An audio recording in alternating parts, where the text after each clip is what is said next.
일본 스님들 보시면 뭐 결혼도 하고요. 식생활 같은 거에서도 자유롭고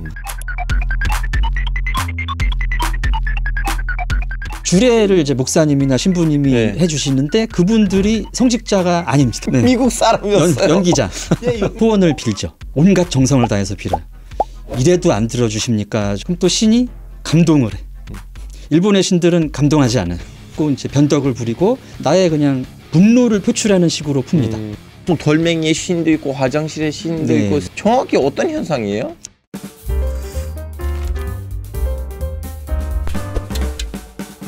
이게 웬 난리지? 난리지 쇼에 오신 것을 환영합니다. 전 MC를 맡은 알파고입니다. 깜깜한 밤, 야경을 빛나는 빨간 불빛 익숙하시죠? 전국 어디를 가나 쉽게 찾아볼 수 있는 십자가 표식, 바로 교회입니다. 심지어 우리나라는 교회 수가 편의점 수보다 많다고 할 정도로 그 규모가 어느 정도인지 짐작할 수 있는데요.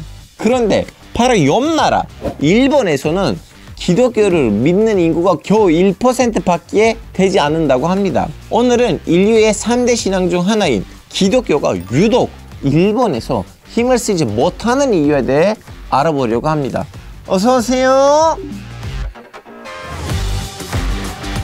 박사님, 우리 이제는 가족 같은 관계이긴 한데요. 자주 나와주셔서. 그래도 모르시는 분들을 위해서 좀 자기소개 부탁드리겠습니다. 안녕하십니까. 잊을만 하면 또 나오는 멸종위기 1급 토종문화심리학자 한민희입니다. 반갑습니다.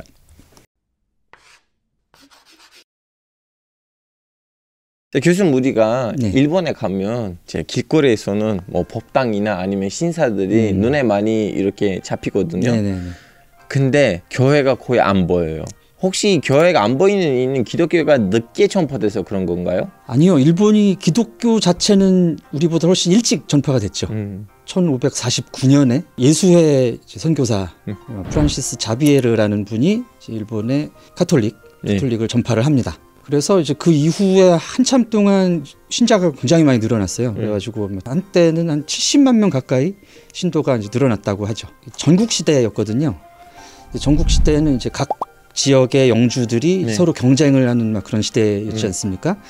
그래서 이쪽 그 남서쪽에 이제 규슈라든지 추코쿠 이런 쪽에 있는 영주들이 당시에 이제 필리핀 이쪽까지 진출을 했었던 포르투갈이나 스페인 이런 이제 세력하고 접촉을 하면서 이제 부국 강병을 위해서 이제 그쪽하고 접촉을 한 거죠. 근데 이제 포르투갈 그 이제 세력들이 우리와 교역을 하려면 이제 성당도 짓고 수용을 해라 이런 요구를 해가지고 이제 받아들이기 시작을 했습니다. 사상 자체가 종교 자체가 이제 평등이잖아요. 신 앞에서 자유롭고 하다 보니까 이게 일본의 이런 이제 봉건주의 그 체제를 위협하게 된 거죠. 그래서 토요토미 히데요시가 1587년에 바테렌 추방령이라는 걸 내립니다. 그 바테렌이 이제 파드레를 신부님 파드레를 일본식으로 옮긴 말인데요. 이제 토요토미 히데요시는 그렇게까지는 그 잔인하게 박해를 하지는 않았어요. 어느 정도는 이제 서양 세력이 필요하고 그랬기 때문에 자기 영주들 부하들도 가톨릭 신자들이 있고 근데 이 점점 이 세력이 확장이 되는 게 이제 위협으로 다가왔던 것이죠. 그래서 1597년에 이제 나가사키에서 박해가 본격적으로 이루어지는데 그럴 이제 계기가 됐던 것이 이제 예수회가 나가사키에 진출을 해 있었는데 거의 나가사키가 예수회 영지처럼 된 거예요. 그래서 뭐 예수회 수장이 나가사키의 어떤 다이묘 같은 느낌으로 그래가지고 이걸 내버려두면 안 되겠다 해가지고 나가사키부터 처리를 시작을 한 거죠. 그래서 이제 26명의 순교자가 발생을 하고 그 나가사키의 그 영지처럼 예수회가 가지고 있었던 땅도 몰수를 하고 그렇게 해서 이제 본격적인 박해가 시작이 됩니다.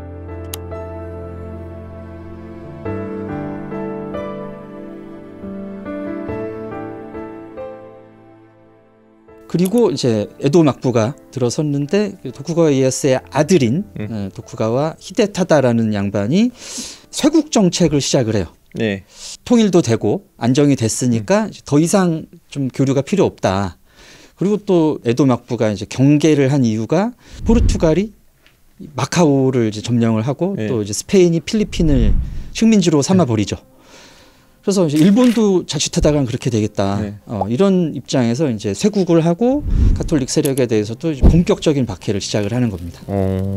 어느 정도 심했어요? 죽는 사람들도 엄청 많고 네. 고문도 엄청 심했고 그 아나츠 루시라는 고문이 있습니다. 네. 이게 사람을 거꾸로 달아매고 핏줄을 하나 끊습니다. 그럼 피가 한 방울씩 한 방울씩 떨어지면서 네. 죽을 때까지 매달아 놓는 거예요. 그 매달려 있으면서 막 비명 지르고 뭐 네. 계속 물어보죠. 옆에서 배교하겠느냐. 배교를 강요를 합니다. 성모 마리아 그림 같은 걸 이제 보여주면서 밟아라. 가족 중에 교인이 있으면은 뭐 몇 촌까지 찾아가서 죽이고 막 이런 시간이 거의 200년 동안 지속이 된 거죠. 그래서 이제 일본에서는 그 카톨릭 뭐 그리스도교 관련한 이런 세력이 거의 이제 씨가 마릅니다. 1868년에 이제 메이지 유신이 일어나서 이제 에도 막부는 문을 닫았습니다. 네. 메이지 유신으로 들어온 정부가 서양 문물을 받아들이는데 이제 화혼양제라는 이제 개념이 있습니다.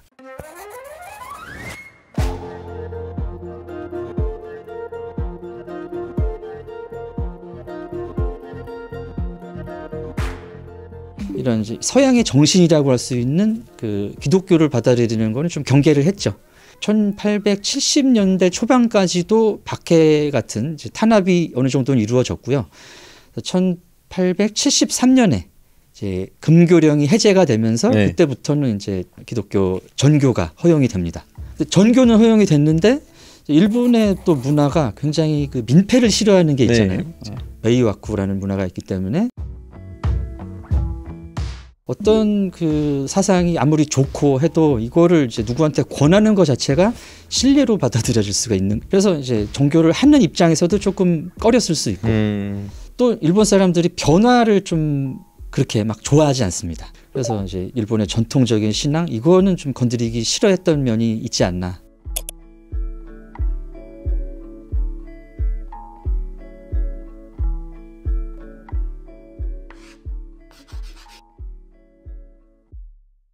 또 일본이라고 하면 인도처럼 신이 가득 찬 나라. 친구들한테 들었는데 뭐 무슨 돌멩이의 신도 있고 화장실의 신도 네, 있고 네. 쓰레기의 신도 있다고 하는데 정확히 어떤 현상이에요? 예, 이 신토라는 종교가 이제 애니미즘이라는 그 사상에 기반을 한 종교입니다. 그러니까 살아있는 또는 자연 현상 이런 자체가 어떤 다 그 영적인 기운이 있다. 신이 될 수 있다. 이런 입장이죠. 기본적인 자연 숭배 사상에 조상 숭배가 이제 덧붙습니다. 네. 신토가 국가 신토가 되면서 네. 일본을 위해서 싸웠던 이런 전쟁 영웅들, 이런 전사자들까지 이제 신사의 합사가 되는 이유가 되는 거죠. 또 이제 죽은 사람이 신이 될 수 있다라는 생각 때문에 이제 자기도 일본 사람들도 본인이 죽어서 또는 조상님이 그래서 뭐 정치인이라든지 유명 학자가 죽어서 이제 신사에 모셔지는 경우 또 국가 신토 시기에 이제 일왕을 갖다가 이제 신으로 생각을 하면서 이제 제국주의를 이끌어 갔던 그런 원동력이 또 됐던 거죠.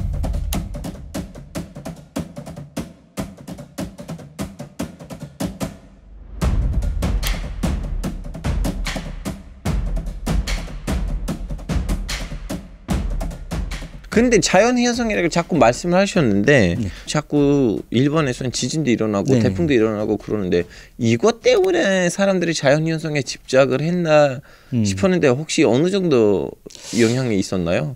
자연은 우리에게 모든 것을 주지만 한순간에 다 앗아갈 수 있다. 그게 이제 일본 신의 가장 중요한 개념인 것 같아요. 일본 신의 특징이 상당히 변덕스럽습니다. 네.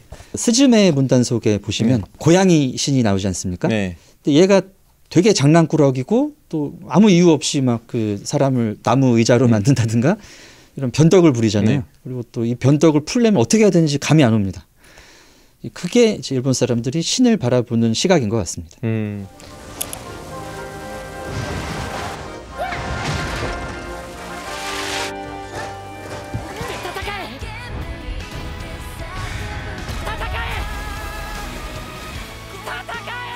자칫 잘못하면 내가 가진 걸 다 뺏어갈 수도 있기 때문에 기본적으로 굉장히 조심을 합니다. 근데 막 빈다고 또 뭐가 되지는 않아요. 그래가지고 또 체념하는 습성이 또 일본 사람들의 심리에 있습니다. 그래서 뭐 열심히 평소에 좀 빌고 기도도 하고 하지만 뭐 지진 쓰나미 오면 한순간에 다 없어지는데 그렇게 되면 이제 어쩔 수 없다라는 생각을 해요. 일본 말에 이제 쇼가나이라는 말이 있는데 어쩔 수 없다라는 뜻입니다. 지진이 오거나 뭐 또는 자기가 뭐 부자였는데 갑자기 주식이 떨어져서 가난해지거나 뭐 사고가 나거나 이런 것도 이건 좀 어쩔 수 없다라는 식으로 이제 좀 받아들이는 측면이 있죠. 제가 일본에 맨 처음에 언제 갔냐면 2011년에 갔거든요. 네. 제 모델 친구의 결혼식 때 갔는데 근데 그 친구 결혼식을 성당에 있었어요. 근데 그 친구는 기독교 신자 아니었어요. 네네네. 얘기를 들어보니까 60%가 결혼식을 성당에서 한대요. 네네네. 그럼 이 현상을 어떻게 봐야 돼요? 그 참 재밌는 일본의 현상인데요. 일본 사람들이 결혼은 서구식으로 한다는 인식이 있습니다. 네. 약간 이제 일본 사회가 서구화되면서 들어온 일종의 유행인데요. 네. 성당이라든지 교회 건물이 예쁘잖아요. 네. 스테인드 글라스에서 빛 쫙 들어오고, 그래서 그 복도를 막 행진하고 이제 그런 로망이 있습니다. 네.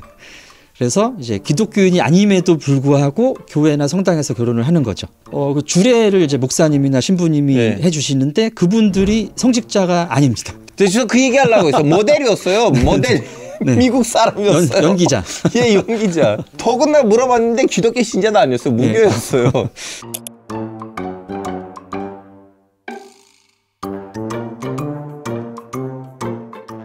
형식적인 것만 차용을 한 거죠. 네. 더군다나 가짜 교회 성당들이 있어요. 그냥 결혼식장으로 쓰이려고. 네네네. 그렇죠. 예식장 개념으로.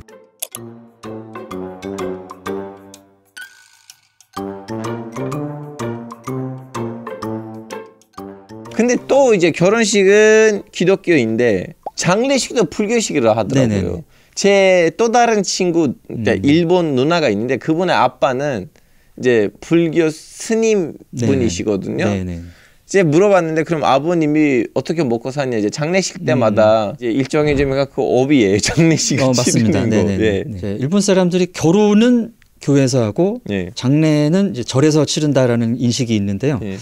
교회나 성당에서 이 결혼을 도와주시는 목사님, 예. 신부님들은 이제 알바일 수 있는데 이 스님들은 직업인입니다. 예. 종교인이세요. 종교인이 맞고. 근데 이제 일본의 불교는 종교인이라는 느낌보다는 좀 이제 직업인이라는 느낌이 강해요. 그래가지고 스님이라는 직업 자체를 세습을 하기도 하고요. 자식한테 이제 절을 그 물려주고. 일본 누나의 남동생이 이제 아빠가 돌아가시면 그 자리를 차지한다고 주지가 하셨어요. 되는. 예. 그래서 이제 신도들이 뭐 이제 돈을 내 가지고 절이 유지가 된다기보다는 장례식으로 유지가 되는 측면이 굉장히 네. 큽니다.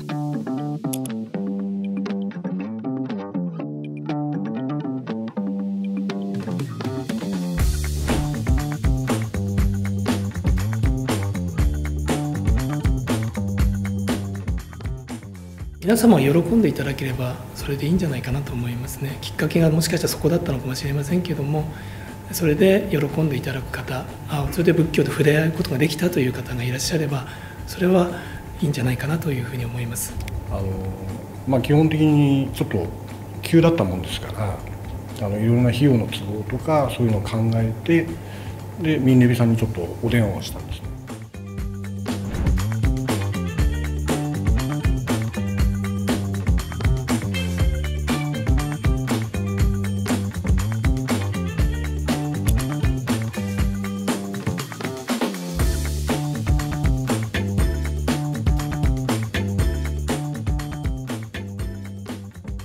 근데 또 뭐 신불스팝 네. 이라는 또 말도 있는데 이거는 정확히 어떤 개념이에요? 그 일본 불교에만 있는 특징인가요? 이제 신토하고 불교가 이제 습합됐다. 그러니까 합쳐졌다라는 얘기인데요. 일본 불교가 이제 백제를 통해서 한 6세기경에 본격적으로 전파가 됩니다. 근데 이제 일본은 워낙에 신토의 영향력이 컸기 때문에 이거를 불교식으로 받아들인 게 아니라 신토식으로 불교를 이해하는 방식으로 받아들인 거죠. 그걸 신불스팝이라고 하고요. 대표적인 신불스팝의 사례가 불교의 대일열애라는 부처님이 계세요. 이게 이제 밀교의 그 주불이 그 대일열애라는 분이신데 이게 이제 태양빛을 상징을 합니다. 근데 일본에 태양신이 있잖아요. 아마테라스. 네. 그래서 이 대일열애라는 분이 이 아마테라스의 어떤 또 다른 모습이구나 이렇게 받아들인 거죠. 그런 식으로 이제 불교의 여러 가지 교리 이런 것들을 신토화해서 받아들인 것을 신불스팝이라고 합니다. 그래서 이제 일본의 큰 신사 같은 데 가보면 안에 절이 있는 경우도 있고요. 사찰이. 또 이제 사찰 안에 어떤 신사 같은 구역이 있는 경우도 있고. 이제 일본에서 불교가 전파된 지가 거의 뭐 1500년이 넘었는데 이게 이제 불교의 어떤 종교적인 측면으로 유지되어 온 게 아니라 지금 말씀드린 것처럼 이제 신토와 습합된 형태로 사람들이 불교를 이해해 왔기 때문에 이 종교인으로서의 스님들이 사실 뭐 그 생계를 유지하는 게 쉽지가 않아서 장례 쪽으로 진출을 하고 그래서 일본 문화에서 이제 장례를 불교가 담당해 온 게 사실입니다. 그래서 이제 현대 사회에서는 일본 사람들이 불교하면은 좀 장례 지도사, 장례업 이런 느낌으로 받아들이는 게 많아요. 그래서 저 사람들이 뭐 하는 것도 없는데 뭐 사람 죽으면 돈은 갖다가 버는 것 같고, 약간 이런 식의 인식이 최근에 조금 생기는 것 같습니다.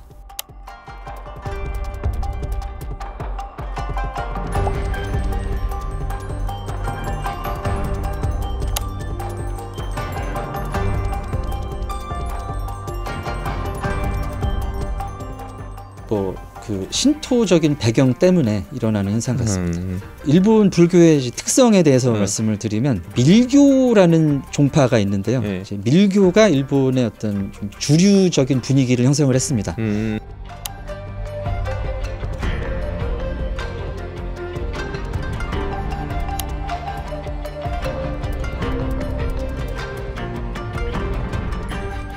밀교는 어떤 특성이 있느냐면 굉장히 현세적이에요. 포교를 중시를 하긴 했는데 일반 사람들이 실천하기 쉬운 방식을 많이 얘기를 했습니다. 수인이라는 게 있어요.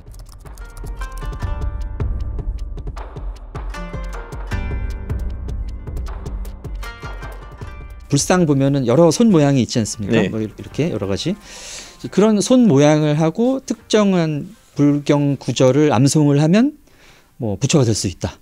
현세에서도 이런 개념이었던 거죠. 불교의 뭐 교리적, 이론적으로 깊게 공부를 막 일반 신도들까지 하는 분위기가 이제 별로 없었던 겁니다. 그래서 이제 일본 스님들 보시면 뭐 결혼도 하고요.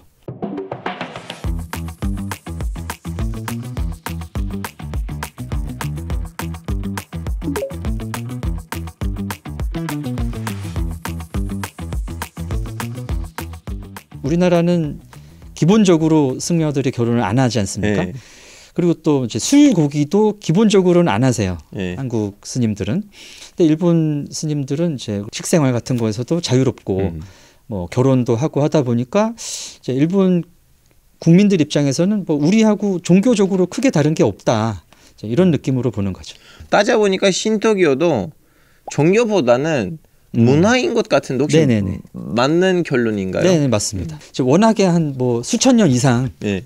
신토라는 개념, 신토라는 용어가 나오기도 전부터 자연을 보는, 세계를 보는 방식이었기 때문에 일본 사람들은 뭐 지금도 뭐 종교 조사하면은 뭐 신토라고 쓰기는 해도 자기가 종교인이라는 인식은 거의 없고요. 네. 그래서 일본에서는 신토가 종교라기보다는 이제 말씀하신 것처럼 생활 문화에 가깝죠. 그래서 뭐 신토의 영향을 사람들이 느낄 만할 때가 뭐 명절에 신사 가가지고 뭐 소원 빌고, 뭐 축제 때 신사 가가지고 뭐 참배하고, 그 정도인 것 같습니다.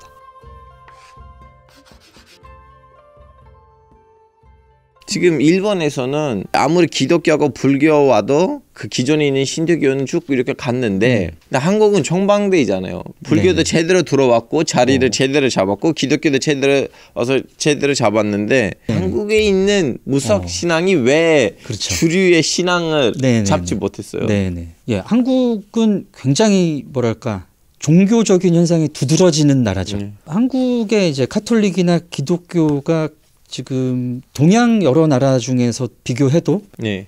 제일 세력이 큽니다. 네.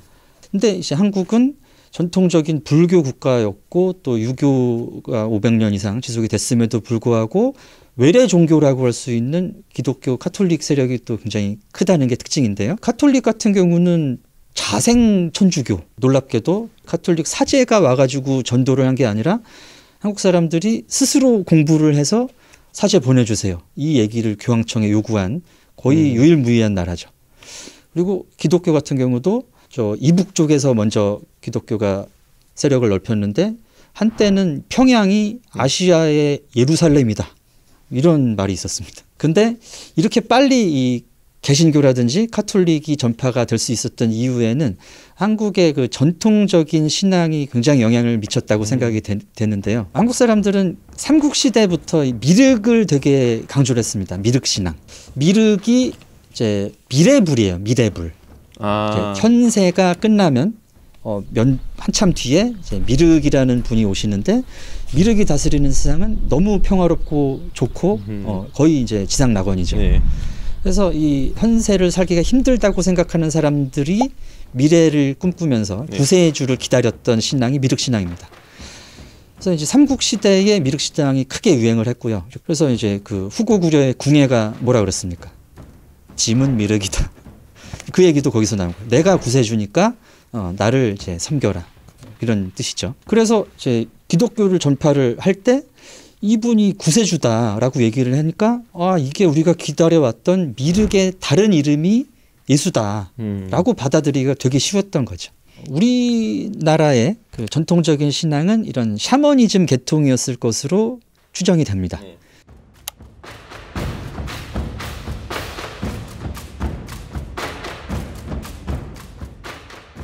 재정일치 시대라고 보지 않습니까? 고조선을. 네. 종교의 지도자와 세속 지도자가 이제 같은 지위였던. 근데 이제 고조선이 멸망하고 삼한 시대가 되면서 군왕이 생기고 세속 지도자와 종교 지도자가 분리가 돼요. 네. 이때 이제 소도라는 구역을 천군이라는 종교 지도자가 다스렸는데, 요때부터 이제 세속 분리가 이루어졌다고 보여지고요. 삼국이 왕권을 강화하는 과정에서 불교를 받아들입니다. 불교가 전파되는 과정에서 동아시아에 나타났던 현상 중에 왕즉불 사상이라는 게 있어요. 왕이 곧 부처다.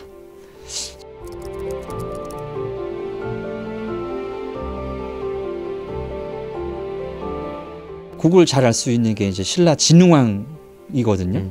진흥왕이 또 본인의 가계에 이제 자기 자식들 이름을 부처님의 그 형제들 이름으로 다 지어요. 그래서 이제 이 신라 왕실이 부처님이다. 그래서 이런 그 백성들의 신앙심을 자연스럽게 왕권으로 연결을 했었던 이런 일이죠. 자, 그러면서 이제 기존에 있었던 종교들은 이제 좀 격화가 되는 겁니다. 그래서 이제 절 이런 데서는 이제 국가가 지원하는 이런 이제 스님들, 이제 공식적인 종교가 되고, 이전에 존재했던 샤머니즘 계통의 제사장들은 산으로 들어가든지 민간으로 들어가든지 했던 거죠. 그럼에도 불구하고 삼국시대에는 그래도 국사라는 이제 이런 제사장 계급의 직책이 있었습니다. 조선 시대에도 이런 이제 국무당이라는 사람들이 있어가지고 계속해서 이런 샤머니즘 계통의 이런 하늘에 대해서 지내는 제사 이런 게 이제 유지가 됐죠. 그런 정도였지만 그래도 이제 조선이 유교 국가였기 때문에 유교가 사실은 이제 종교라고 보기는 어렵죠. 그리고 이제 현실적인 가르침을 강조하는 이런 사상이었기 때문에 귀신이라든가 일단 신한테 기도하는 이런 행위들을 금지를 많이 시킵니다. 공식적으로는. 그래서 이제 조선인을 거치면서 이 전통 신앙이 굉장히 이제 민간으로 내려가죠. 그런데 일제 강점기가 되면서 우리가 일제의 지배를 받으면서 이제 일본 사람들이 무당들을 또 굉장히 탄압을 했어요. 왜냐하면 한국의 무속은 굿을 되게 자주 하거든요. 굿할 때마다 여러 사람들이 모이고 하니까 이제 일제가 보기에는 저기서 무슨 모의 작당을 할지도 모르고 저게 독립운동이 될 수도 있고 하니까 이제 금지를 시킨 겁니다. 그리고 일제 시대가 끝난 다음에는 한국이 그 근대화의 노력을 굉장히 또 열심히 했던 시기가 있지 않습니까? 특히 이제 박정희 전 대통령 시기에 선진화, 근대화 이런 얘기들을 하면서 미신 타파 운동이라는 거를 되게 열심히 했어요. 그래서 그때까지 뭐 일제 시대를 지나면서도 유지해 왔던 이런 무당들을 다 막 그 신당 때려 부수고 무당들 막 직업 바꾸라고 직업 교육 시키고 잡아다가 신토에도 이제 제관이 있고 무녀라는 사람들이 있는데 이 사람들은 의식을 집전하고 제사를 하고 평소에 거기 신사를 관리하고 이런 이제 약간 공무원 느낌이 강해요. 그리고 이제 행사할 때 이제 도우미. 근데 한국의 무당들은 실제 종교인이고요. 가장 다른 게 이제 신과의 관계죠. 신토의 신들은 이제 거기 계시는 분들입니다. 늘 어딘가에 계시고 그래서 이제 늘 기도는 내가 하지만 평소에 신이 인간한테 개입을 한다든지 사람이 신의 도움을 받기 위해서 막 열심히 빌지는 않아요. 근데 한국의 무속이라는 종교는 일단 사람들이 신의 도움을 필요로 하면 신이 어디든 오십니다. 그래가지고 이제 신이 내려온다는 게 제일 큰 특징이죠. 무당들이 신을 받잖아요. 신내림을 받고 그리고 이제 사람들이 신한테 이제 자기 어떤 소원을 빌죠. 일본처럼 명절에 한두 번 비는 게 아니라 굉장히 열심히 빕니다. 요 점이 또 이제 중요한 특징인데 사력을 다해서 빌어요. 온갖 정성을 다해서 빌어요. 이래도 안 들어주십니까 정도의 느낌으로 빕니다. 그럼 또 신이 감동을 해. 일본의 신들은 감동하지 않아요. 자기 갈 길을 갑니다. 예. 뭐 빌거나 말거나 나는 이렇게 할 건데 하고 이제 변덕을 부리고 お前は邪魔今からたくさん人が死ぬ 한국의 신들은 막 눈물겹게 빌면은 감동을 해요. 그러면서 얘기해봐라. 가지고 개입을 하시죠. 이 참견이라는 게 한국 사람들의 굉장히 중요한 특징 아니겠습니까? 이제 신이 인간 세계에 굉장히 개입을 한다. 자, 이런 게 이제 신토하고 뭐 무속하고 차이 나는 점이죠. 종교 미신 얘기를 하면 빼놓을 수 없는 건 귀신인데 그러면 한국하고 일본 사이에 귀신에 대한 인식이 좀 다른가요? 네. 한국하고 일본 귀신하고 뭐가 다른가요? 예, 이제 귀신이 뭐 그 실질적으로 존재하고 말고를 떠나서 네. 한국 사람들과 일본 사람들이 이제 뭔가를 두려워한다라는 네. 이제 심리적 관점에서 보자면 이제 한국 귀신들은 한이 많지 않습니까? 그리고 이 한을 풀기 위해서 나타납니다. 그래서 한국 귀신들이 예전부터 많이 나타났던 공간이 이제 사또와 관계된 공간이었던 거죠. 민원을 넣으러. 이제 민원형 귀신이라고 볼 수가 있고요. 근데 일본 귀신은 내 원한을 공식적으로 관에 소명해서 푼다기보다는 불특정 다수를 향해서 나의 그냥 분노를 표출하는 식으로 풉니다. 요거를 이제 한과 대비해서 우라미라는 개념이 있는데요. 우라미는 이제 그 죽은 사람 자체가 왜 죽었는지 받아들이지 못하는 상태예요. 한국 사람들은 내가 뭐 때문에 죽었다라는 게 있습니다. 그래서 그게 한이 되는 거죠.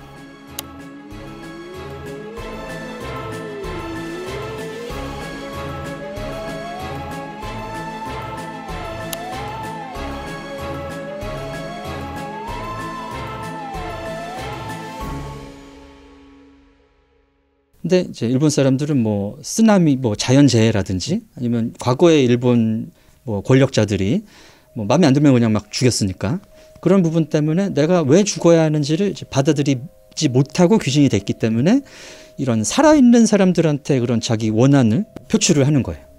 기본적으로 일본 귀신들은 이제 자기가 죽은 곳에 거의 붙들려 있습니다. 그래서 나와바리가 있고요. 거기 이제 침입하면은 이 사람한테 원한을 표출하는 식으로 나타나죠. 이런 인식이 반영된 공포 영화가 이제 주온이라는 영화가 있는데 그 집에서 살해된 이제 모자이지 않습니까? 가야코 토시오 모자. 근데 이제 이 사람들이 그 남편이 좀 정신 이상 뭐 해가지고 이제 살해를 당한 거예요. 남편한테, 아빠한테. 근데 이제 그 죽음을 받아들이지 못하고 거기서 귀신이 됐는데 이거를 내가 왜 억울하고 우리 남편을 처벌해 주세요 이렇게 나오는 게 아니라 그 집에 온 사람들한테 너도 죽어라, 너도 죽어라 이런 식으로 푼다는 거죠.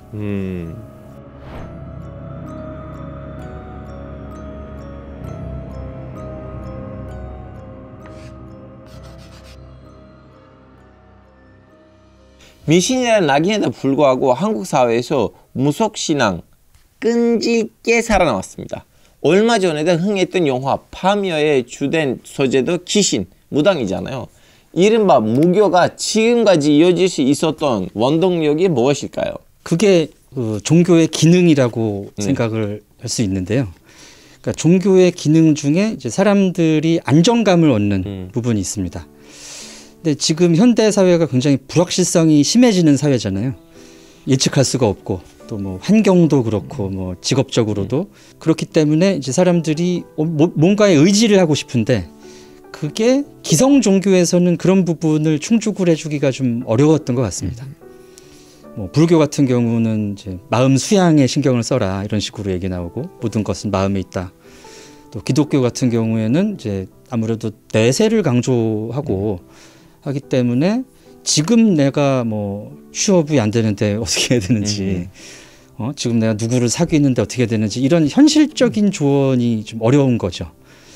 뭐 상담 수준에서는 해주실 수 있겠지만은 좀 분명한 걸 알고 싶잖아요, 사람들이.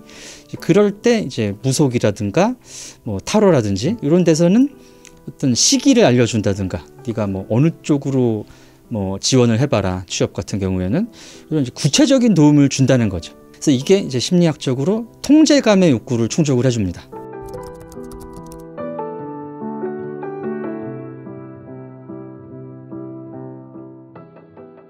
또 이렇게 최근에 와서 욕설가들하고 무당들이 방송에 나오기도 하고 네. 연예 방송에 나오기도 하고 예, 그리고 너튜브에서도 맹활약을 하고 계시거든요. 그렇습니다. 그러다 보니까 숫자가 거의 4배 늘었다는 말도 있는데 이 네. 현상을 어떻게 봐야 돼요? 예, 2000년대 초반에 조사를 했을 때 무당이 20만 명이라고 나왔었습니다. 20만 명? 예, 2005년경에. 예. 근데 지금은 80만 명이.